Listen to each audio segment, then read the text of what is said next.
Dear student, क्या आपको पता है हाइपोथैलेमस स्ट्रक्चर के बारे में?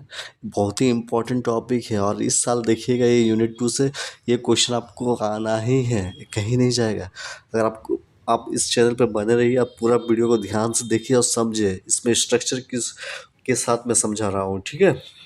तो हाइपोथैलेमस क्या होता है? हाइपोथैलेमस एक छोटी सी जो स्मॉल होती है वाइटल पार्ट होता है डायंसिफेलन का। और ये कहाँ पे रहता है? It lies inferior to the thalamus and forms the floor and part of the lateral wall of the third ventricle. तो हम लोगों ने समझा कि जो ये आप देख पा रहे हो, इस डायग्राम से आप देख पा रहे हो, तो ये है थैलामस, ठीक है। ये वाली पार्ट क्या है? थैलामस है। तो थैलामस के पास आपको देखने को मिल रहा है ये हाइपोथैलामस है, ठीक है। ये हाइपोथैलामस है। और उसके बाद यहाँ पे आप देख पा रहे हो ये ऑप्टिक चाइज्म है। और उसके साथ जुड़ा हुआ है ये वाली पार्ट जिसको हम लोग कहते हैं इन्फंडिबुलम।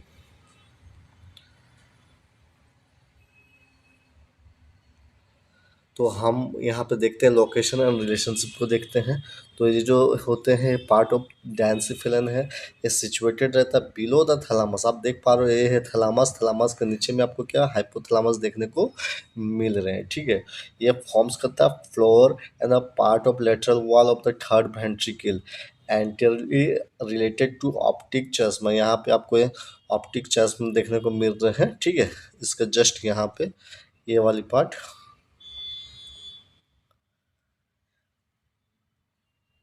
मतलब ऊपर की ओर आपको देखने को मिल रही ये जो हाइपोथैलेमस इसका यहाँ पे देखने को मिल रही क्या? ऑप्टिक चाइस में देखने को मिल रहे हैं। फिर जस्ट उसके नीचे आपको देखने को मिल रही क्या? वो कनेक्ट है इनफंडिबुलम से, मतलब ये वाली जो पार्ट है ये है, आपको देखने को मिल रहे हैं इनफंडिबुलम, ठीक है, this part.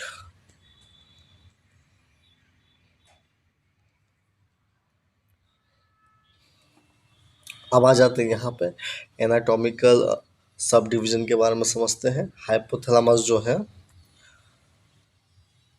is classically divided into following regions। इसको दो मतलब इसको इस तरह से अरेंज किया गया है, ठीक है। पहले देखते हैं यहाँ पे उनको हम लोग बोलते हैं एंटेरो पोस्टीरियर अरेंजमेंट। तो यहाँ पे देखिए आपको दिख रहे हैं थर्ड वेंट्रिकल, ये है। ये जो पार्ट आपको देखने को मिल रहा है दिस पार्ट, इनको हम कहते हैं प्री ऑप्टिक एरिया। इस पार्ट को हम कह रहे हैं कि एंटीरियर एरिया। यहाँ आपको देखने को मिल रहे हैं, ठीक है, सुप्रा ऑप्टिक एरिया। फिर आप यहाँ पे देखो दिस पार्ट को बोलेंगे पोस्टीरियर एरिया। इनको कहते हैं हम क्या? Mammillary area. फिर यहाँ पे आपका रहेगा जो आप देख पा रहे हो, इसको हम लोग कहते हैं ट्यूबर सिनेरियम, ठीक है ना। तो ये आपको देखने को मिल रहे हैं। तो ये जो प्री ऑप्टिक एरिया है ये कहाँ पर रह रहा है? इन फ्रंट ऑफ ऑप्टिक चाइल्स में, जो कि इन्वॉल्व रहते हैं ऑटोनॉमिक एंड रिप्रोडक्टिव फंक्शन के लिए, ठीक है। एंटीरियर एरिया जो होता है थर्मो रेगुलेशन में हेल्प करते हैं, ठीक है। ऑटोनॉमिक फंक्शन में भी ये हेल्प करते हैं। सुप्रा ऑप्टिक एरिया जो होता है ये कंटेन करता है सुप्रा ऑप्टिक न्यूक्लियस को, जो कि एडीएस सिक्रेशन में हेल्प करते हैं।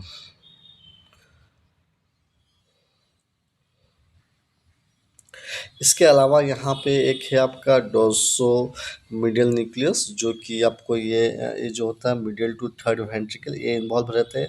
इनका काम किस में रहता है? फीडिंग में, एग्रेशन में, ऑटोनॉमिक रेगुलेशन में।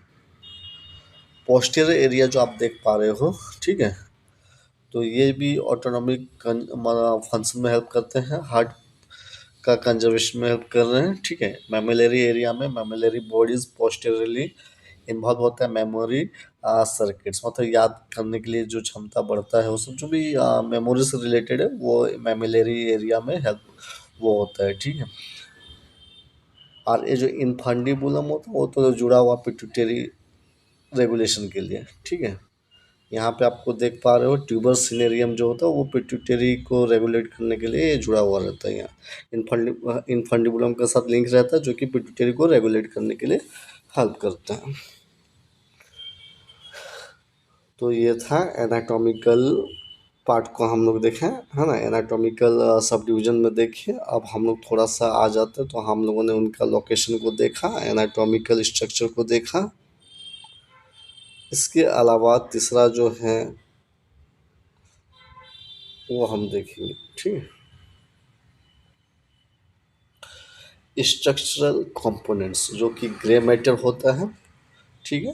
क्या होता है? ग्रे मैटर होता है जिसको न्यूक्लियाई बोल रहे हैं यहाँ पे। Numerous nuclei forming functional group, यहाँ पे कई सारे न्यूक्लियाई जो होता है मिलकर बनाते हैं फंक्शनल ग्रुप को।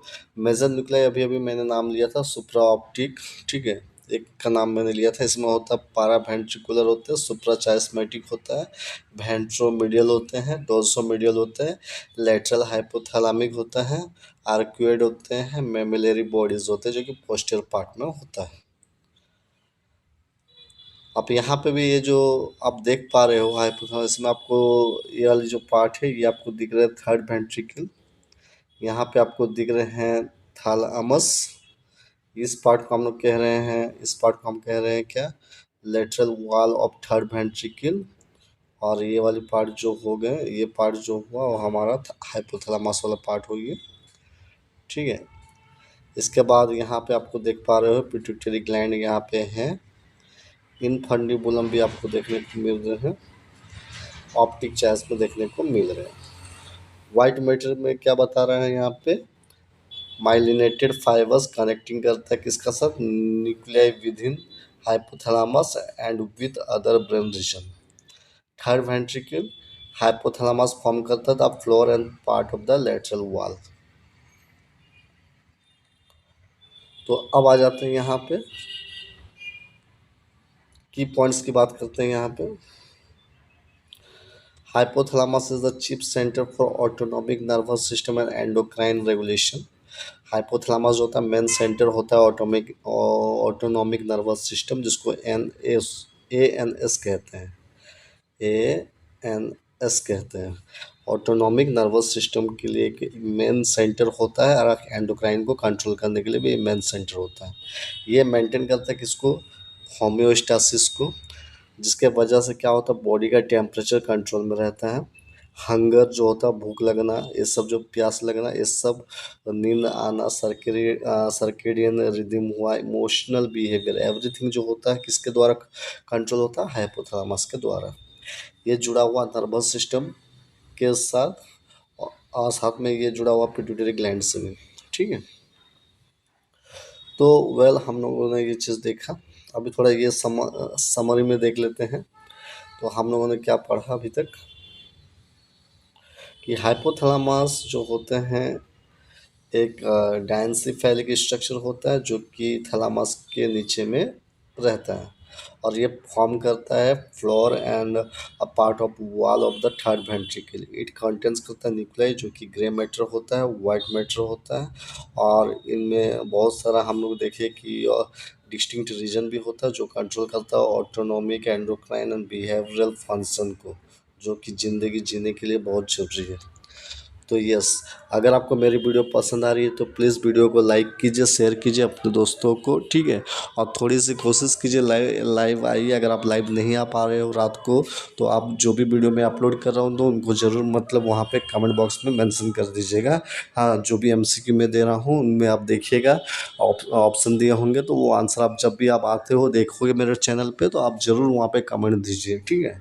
तो मैंने लॉन्ग क्वेश्चन भी दिए हैं, इंपॉर्टेंट क्वेश्चन भी दिए हैं आपको, शॉर्ट क्वेश्चन में मैंने डिस्कस किए हैं। तो कोशिश करूँगा बहुत जल्दी मैं फिल इन द ब्लैंक्स को डिस्कस करूँगा। तो मेरे चैनल पे बने रहिए। तो नेक्स्ट वीडियो के लिए अब मैं देखता हूँ कल मतलब दूसरे वीडियो में लेकर आऊँगा, ठीक है। इसके बाद वाला जो टॉपिक रहेंगे, अभी हम लोग यूनिट 2 पे चल रहे हैं, ठीक है। तो आज के लिए इतना ही। Thank you.